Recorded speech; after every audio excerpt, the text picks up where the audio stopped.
இன்றைய ஆவிக்குரிய வார்த்தை 1 தீமோத்தேயு 4:8. சரீர முயற்சி அற்ப பிரயோஜனமுள்ளது.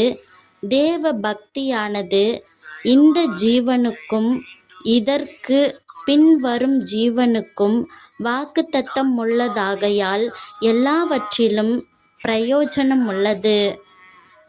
உங்களோட சிந்தனைக்கு இன்னைக்கு ஒரு சின்ன கதை.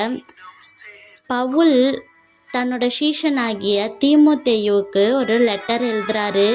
அந்த லெட்டர் தான் இது. அந்த காலத்தில் கிரேக்கர்கள் என்ன பண்ணுவாங்கன்னா, ஜிம்னாசியத்தில் தங்களோட உடம்புகளை வளர்க்குறதுக்கு ரொம்ப முக்கியத்துவம் கொடுத்துக்கிட்டு இருந்தாங்க. அதாவது ஒலிம்பிக் வீரர்கள் மாதிரி.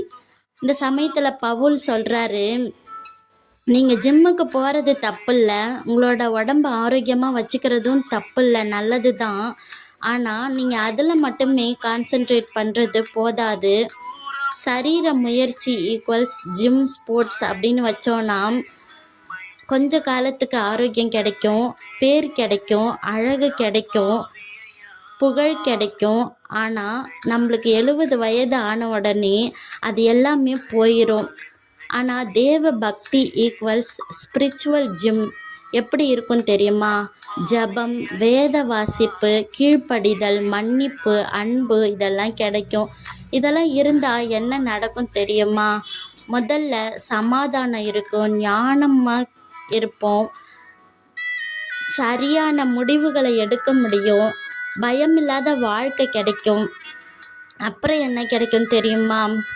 நித்திய வாழ்வு, நித்திய ஜீவன், பரலோக பலன் கிடைக்கும்.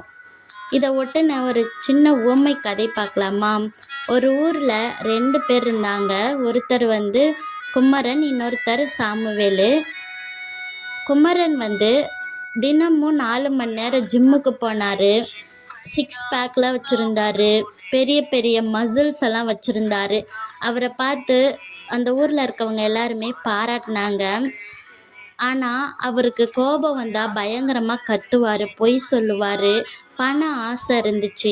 50 வயசில் அவருக்கு ப்ரெஷரு, சுகரு, பிபி எல்லாமே இருந்தது. அவர் சேர்த்து வச்சுருந்த அந்த உடல், பெருமை, புகழ், அழகு எல்லாமே போயிடுச்சு. அவரை விட்டு சமாதானம் இல்லாமல் இருந்தார். சாமுவேல் எப்படி இருந்தார் தெரியுமா? தினமும் 30 நிமிஷம் நடைப்பயிற்சி, 30 நிமிஷம் ஜபம். ஆனால் அவரை பார்க்க சுமாராக தான் இருப்பார். பொறுமை இருந்துச்சு, மன்னிக்கிற குணம் இருந்தது, உதவி பண்ணுற மனசு இருந்துச்சு. என்ன கஷ்டம் வந்தாலும் சந்தோஷமாக சிரிச்சுக்கிட்டு இருந்தார். 80 வயசு வரைக்கும் ஆரோக்கியமாக இருந்தார். அவர் இறந்ததுக்கு அப்புறமும் அந்த ஊர் மக்கள் சொன்னாங்க, இந்த பையன் நல்ல பையன் அப்படின்ட்டு. இதில் யார் ஜெயிச்சா தெரியுமா? சாமுவேல் தான் ஜெயிச்சார். ஏன்னா அவர் தேவ பக்திக்கு முதலிடம் கொடுத்தாரு. இதை கேட்டுட்ருக்க நம்மளோட வாழ்க்கையில் கூட நம்மளுக்கு ஒரு பேலன்ஸ் வேணும். நம்மளோட உடலை ஆரோக்கியமாக வச்சுக்க கூடாதுன்னு பவுல் சொல்லலை. அதாவது பிரயோஜனம் இருக்கணும், அதில் கொஞ்சம் யூஸ் இருக்குது. ஆனால் தேவ பக்திக்கு தான் நம்ம முதலிடம் கொடுக்கணும்.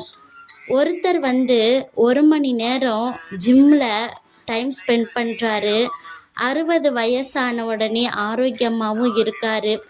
ஆனால் இன்னொருத்தர் எப்படி தெரியுமா இருக்கார்?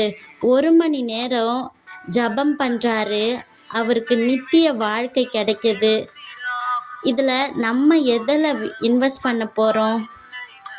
அதாவது தேவ பக்தி ஸ்பிரிச்சுவல் ஷெட்யூல் எப்படி தெரியுமா இருக்கணும்? அதாவது எப்படின்னா, திங்கக்கிழமை நம்ம வேதம் வாசிக்கணும் 10 நிமிஷம், அப்போ நம்மளுக்கு ஒரு ஞானம் கிடைக்கும். செவ்வாய்க்கிழமை 5 பேரை மன்னிக்கணும், அப்போ நம்மளுக்கு என்ன கிடைக்கும்னா இருதய பயிற்சி கிடைக்கும். புதன்கிழமை ஒருத்தருக்கு உதவி செய்யணும், அப்போ நம்மளுக்கு என்ன கிடைக்கும் தெரியுமா? அன்பு அப்படிங்கிற ஒர்க் அவுட் கிடைக்கும். அன்பின் பரலோக பிதாவே, இன்று நாங்கள் கேட்ட வசனத்தின்படி உலக பிரகாரமாக நாங்கள் எங்களுடைய உடல்களை தேவையில்லாமல் வளர்க்காதபடிக்கு தேவ பக்திக்கு முதலிடம் கொடுக்க கிருபை செய்யுங்க. இந்த நாளிலும் பிறந்த நாள், திருமண நாள் காணக்கூடிய ஒவ்வொருவரையும் ஆசிர்வதிங்க. அவங்க வாழ்க்கையிலே இன்னும் அதிகமான வெற்றிகளை பெற கிருபை செய்யுங்க. ஆமீன்.